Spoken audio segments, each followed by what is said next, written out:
My name is Marlo Hayes, and for almost 5 years I believed that being a good mother-in-law meant knowing when to speak and when to stay quiet. My son Kieran had married Sienna shortly after finishing graduate school. From the beginning, Sienna was very clear about one thing: she wanted their marriage to be private. I respected that. I never asked about their arguments. I never questioned their finances. I never told Kieran what decisions he should make. Whenever he called me to complain about something at home, I listened, but I never encouraged him to fight with his wife. I would simply say, "You two need to talk to each other." For a long time I thought we had a healthy relationship. Then one Sunday afternoon Kieran called me. "Can I come over?" Of course. He arrived 20 minutes later. The moment I opened the door I knew something was wrong. He looked exhausted. His shirt was wrinkled and he hadn't even taken off his work shoes. I brought him into the kitchen.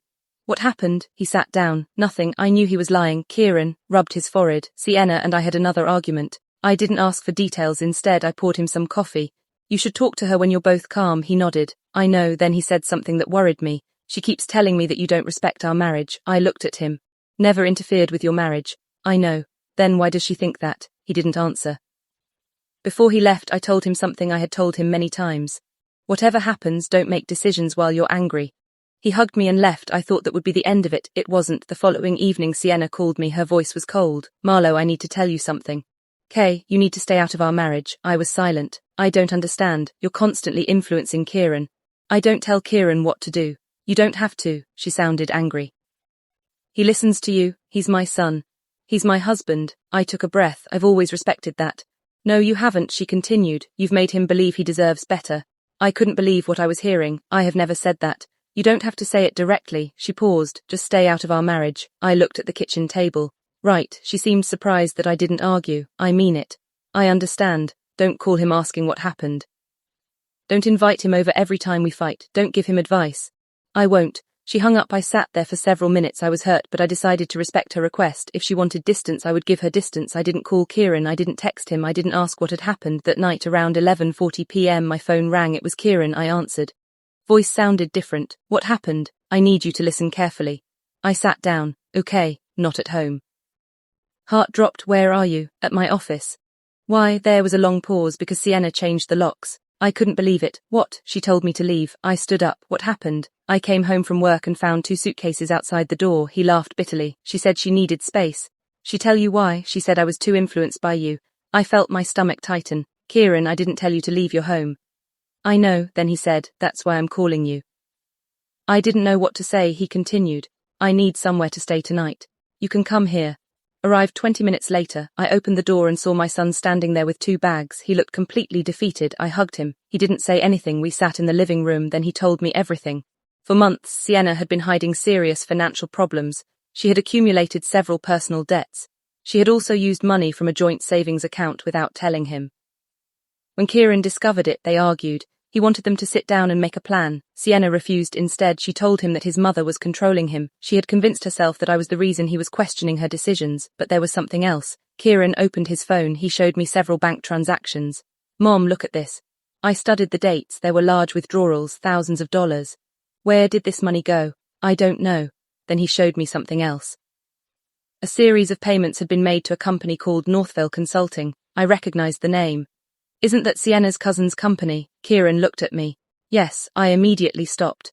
"This is something you need to investigate yourself. I don't want to accuse anyone." He nodded. The next morning, Kieran contacted his bank. He discovered that some of the payments had been authorized using his wife's account credentials. But several transactions had been made while Sienna claimed she was away visiting her sister. Kieran contacted an attorney. The attorney advised him not to confront anyone until the records were reviewed. For several days, Kieran stayed with me. I never told him to divorce Sienna. I never told him to forgive her. I simply told him to get the facts. Then one evening Sienna called me. "I need to talk to you." I almost said no. Instead, I agreed. She came to my house. She looked exhausted. "I know what I said to you." I nodded. "You told me to stay out of your marriage." I was angry. "I understand." She sat down. "I thought you were trying to turn Kieran against me." I wasn't. "I know." She looked at her hands. I was scared. "Of what?" She finally admitted that the financial problems had started because she had invested money into a business idea with her cousin. The business failed. She borrowed money to cover the losses. Then she borrowed more money to pay the first loans. Eventually she was trapped, but Kieran discovered that some of the money had not been used for the business at all. Her cousin had transferred part of it into a personal account, Sienna had been too embarrassed to admit it, so she blamed everyone around her, including me. I thought if Kieran believed you were the problem, he would stop asking questions. I looked at her. That wasn't fair. I know, she started crying. I hurt him. Yes, I hurt you. I nodded. You can still make things right. She looked at me. How? Tell him the truth. She did. The following week, Sienna admitted everything to Kieran. The investigation confirmed that her cousin had misused a significant amount of the money. Legal action followed. Sienna and Kieran didn't immediately fix their marriage. They separated for several months. But this time the decision belonged to them. I stayed out of it. I didn't tell Kieran what to do. I didn't tell Sienna what to do. I simply reminded both of them that anger shouldn't make their decisions for them. Eventually they decided to attend counseling. Months later, Kieran called me. Mom, yes, we're trying again. I smiled. Are you happy? I think we finally understand what went wrong. Then he said, and Sienna wants to apologize to you. I laughed softly. She already did. No, she wants to do it properly. A few days later, Sienna came to my house. She stood at the door. I owe you something. What? An apology. I let her inside. She looked at me.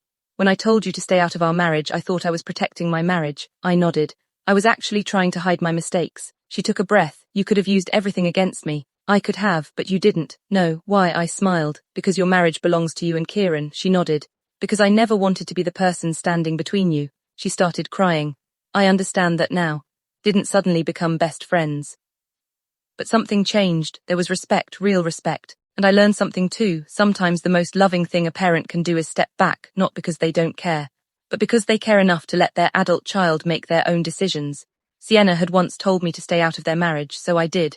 And when the truth finally came out, I didn't need to say, I told you so. I only needed to be there when my son needed his mother. Because being family doesn't mean controlling someone's life. It means knowing when to speak, and knowing when silence is the wiser choice.